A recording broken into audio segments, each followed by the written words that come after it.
네, 안녕하십니까. 토마토 투자자문의 유성치입니다. 원래는 오늘 아시다시피 하재누리 전문가님께서 나오셔야 되는데요.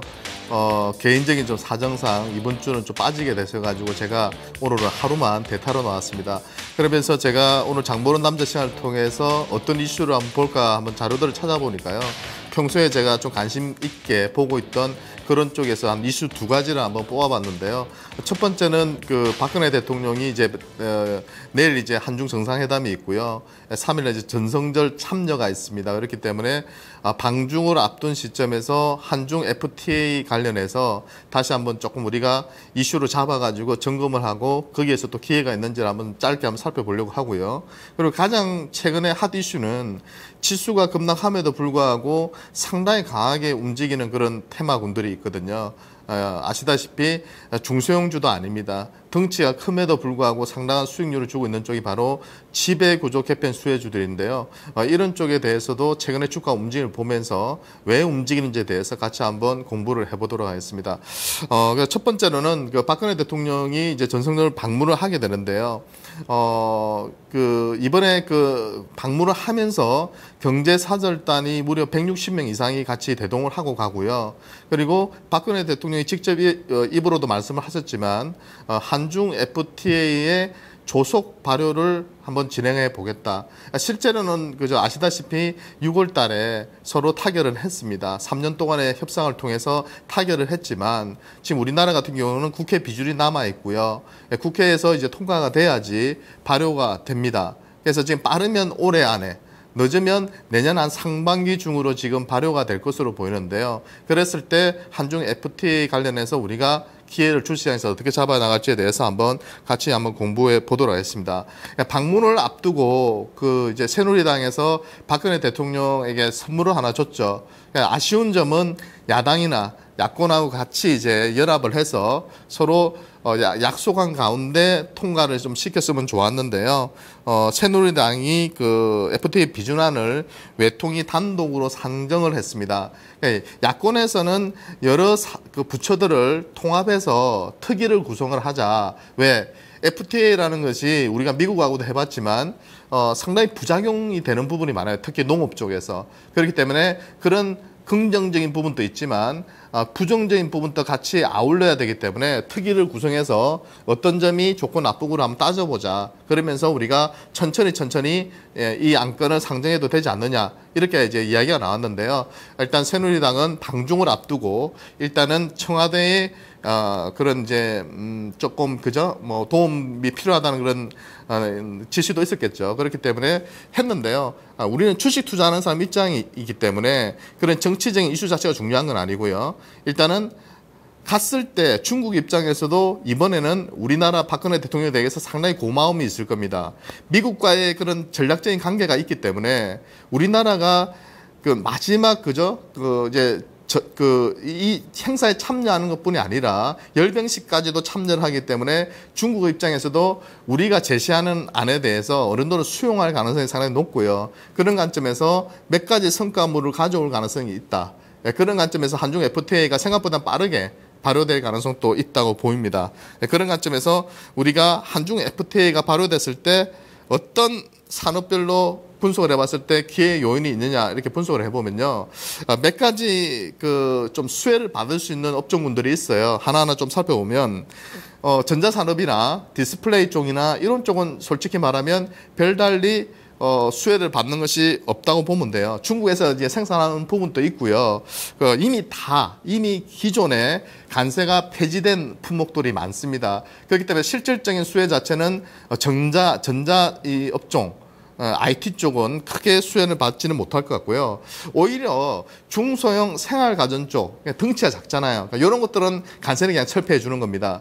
덩치가 크고 자기 산업에 피해를 볼 것 같은 것들은 좀 아직은 막아두고 전면적으로는 관세를 철폐하지 않고요. 완만하게 순차적으로 이제 철폐를 해 나가는 것이고요. 자기들이 봤을 때 크게 지장을 주지 않는다고 생각하는 부분이 바로 중소형 생활가전 쪽인데요. 예를 들면 밥솥 같은 것들, 밥솥 같은 것들, 비데 같은 것들, 정수기 같은 것들, 그죠? 등등등 조그만 것들 있잖아요. 그런 부분에 대해서 진공청소기라든지 이런 부분에 대해서는 전면적으로 관세를 철폐해주는 방향으로 지금 가고 있고요. 그런 관점에서 타결만 된다면, 발효만 된다면 가장 IT 업종 중에서는 대형 가전보다는 요새 중소형 가전 쪽에서 상당한 수혜를 받을 거다. 그래서 밥솥 관련주들이나 그런 쪽에 뭐 렌탈하는 그런 비대 같은 거 렌탈하는 기업들도 많잖아요. 그런 기업들도 수혜를 받을 수 있을 걸로 판단됩니다. 통신 분야는 크게 수혜를 받는 부분이 없기 때문에 넘어가도록 하고요. 디스플레이 분야는 아쉽게도 큰 영향은 없을 걸로 보여요. 10년 내에 순차적으로 관세를 철폐해 나가기로 했기 때문에 큰 이제 재료는 안 될 것 같고요. 오히려 콘텐츠 쪽도 큰 영향은 없겠지만 그래도 한류 콘텐츠 쪽은 저는 좀 수혜를 받을 걸로 보여요. 실질적으로 개방되는 품목들이 상당히 늘어나게 되고 있고요. 단지 자기들 이제 그 방송 콘텐츠나 이런 것들이 죽을까봐 규제도 강화를 시킵니다. 하지만 순차적으로 계속 열어가고 있기 때문에 한류 콘텐츠 쪽은 수혜를 받을 걸로 보이고요. 그런 관점에서 CJ ENM이라든지 그죠? YG 엔터 같은 기업들 최근에 중국이나 동남아 쪽에 콘서트를 집중적으로 열고 있잖아요. 이런 기업들이 상당한 수혜를 받을 가능성이 높다 이렇게 말씀을 좀 드릴 수 있겠고요. 자동차 쪽은 이번에 양호 품목에서 제외가 됐기 때문에 큰 영향은 없다고 보시면 되겠습니다. 예. 그 다음에 석유 화학 분야 같은 경우는요, 일반적인 화학 제품들에 대해서는 열지를 않습니다.